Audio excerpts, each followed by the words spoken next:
Shabbat est un Shabbat exceptionnel, très rare d'avoir un Shabbat pareil, puisqu'on va sortir à la synagogue 3 Sefer Torah. Dans la première, on lit la Parasha, Mishpatim. Deuxième Sefer Torah, c'est la Parasha de Rosh Chodesh. Et troisième Sefer Torah, c'est la Parasha de Shkalim. Donc il y a une grande lumière. Et quand c'est très rare, c'est sûr qu'il y a beaucoup d'énergie ce Shabbat et beaucoup de force. Qu'on voudrait tout d'abord souhaiter à tout le monde Chodesh Tov, un bon mois. Et comme c'est marqué que Mishenichnas Adar Marbim Besimcha, dès que le mois de Adar rentre, on ajoute dans la joie. Le mois de Adar, c'est un mois où Hakadosh Baruch Hu, il nous donne cette force que le mazal d'un juif, il est très fort et qui peut changer le destin, changer des décrets. On vit dans un monde où il y a tellement d'obscurité. Et Hachem, il nous donne la force ce mois-ci pour changer tout pour le bien. Je voudrais prendre la paracha de la semaine où c'est marqué « Ve'ele hamishpatim asher tasim lifnehem » explique dans le Zohar HaKadosh. Et voilà, la traduction simple, c'est « voilà les lois logiques ». Mais le Zohar HaKadosh, il dit « voilà les lois de la réincarnation ». C'est-à-dire, on vit dans un monde très mystérieux, où il y a des fois qu'on ne comprend pas des choses, où il y a des fois que, chas v'shalom, les gens ils veulent se révolter. Mais la paracha elle nous dit, le Zohar nous dit, qu'il y a des secrets dans ce monde. Alors voilà une histoire qui est arrivée, que le Baal Shem Tov il a envoyé, le Magi de Mezrich. Il l'a envoyé dans une forêt, il lui a dit, va et reste là-bas pendant quelques heures. Et tu vas voir le monde mystérieux. Alors il y a une personne qui arrive avec un cheval et il s'assoit à côté d'un arbre et il mange. Et après il s'endort. Et après quand il se lève, il a perdu, son portefeuille est tombé et il l'a laissé là-bas. Et il est parti. Arrive une autre personne qui vient, qui s'assoit et qui mange. Et il trouve ce portefeuille et il le prend. Arrive après une troisième personne qui, au courant de rien, il s'assoit et il mange. Et là, le premier, il arrive et il demande où il est mon portefeuille. Et le gars, il dit, je ne sais pas de quoi vous parlez. Et il commence à le frapper. Et il est parti. Le Magi de Mezrich, il retourne chez son maître, le Baal Shem Tov, et il demande, j'ai vu, et est-ce que vous pouvez m'expliquer ce que j'ai vu?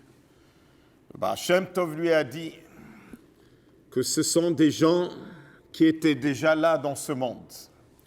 La première personne, il devait de l'argent au deuxième. Et il n'a jamais remboursé. Alors il fallait qu'il redescende sur terre et il a perdu son portefeuille pour que l'autre soit remboursé pour la génération d'avant. Puis il n'a jamais remboursé. Et qui est le troisième? Celui qui a reçu les coups, c'est le rabbin qui a fait le psak din et qui a fait facilement, il lui a dit, l'autre il ne te doit rien. Qu'est-ce qu'on comprend de cette histoire?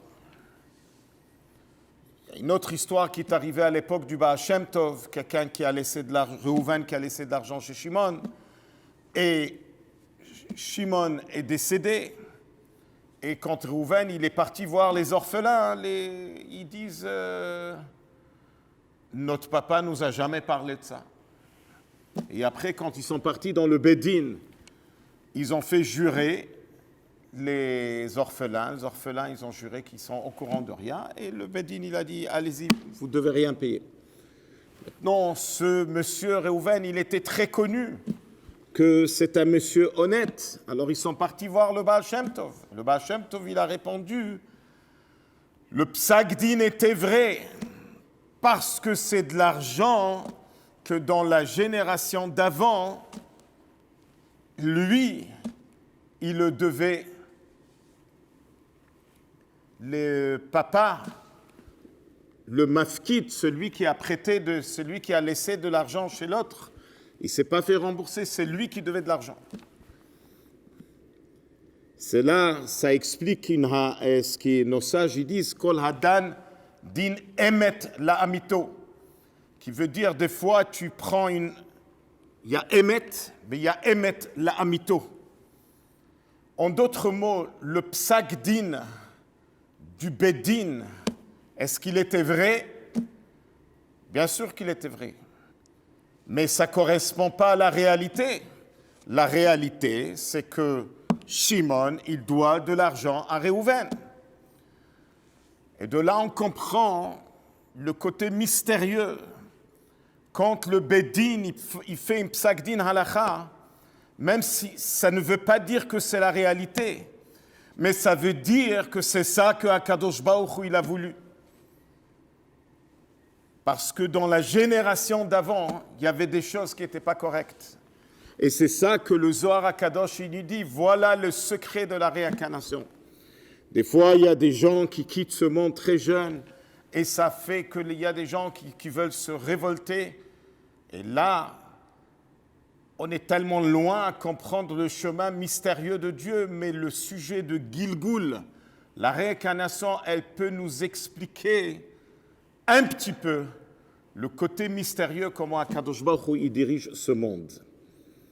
Étant donné qu'on est rentré maintenant dans le mois de Hadar, c'est marqué que le juif, il n'est pas soumis au destin, et même s'il y a des fois un destin, un décret sur une personne, la personne, il peut changer son destin par une prière et par du mérite et par des mitzvot. Mais quand ça arrive le mois de Hadar, le mazal est très fort. Le mazal du juif est très bon. Alors on profite de chaque minute de ce mois de Hadar et qu'on soit besimcha et qu'on renforce notre émouna dans les paroles qu'on a entendues du Rabbi, que c'est la dernière génération de l'exil. Et tout ce qui arrive maintenant dans ce monde, c'est pour nous préparer à la délivrance. Alors préparez-nous à la délivrance, préparons-nous à la grande fête de Purim, qui va être Be'ezrat Hashem exactement dans 2 semaines, et qu'on puisse voir cette lumière de Mashiach, Bimhera B'Yameinu Mamash. Shabbat Shalom, Chodesh Tov.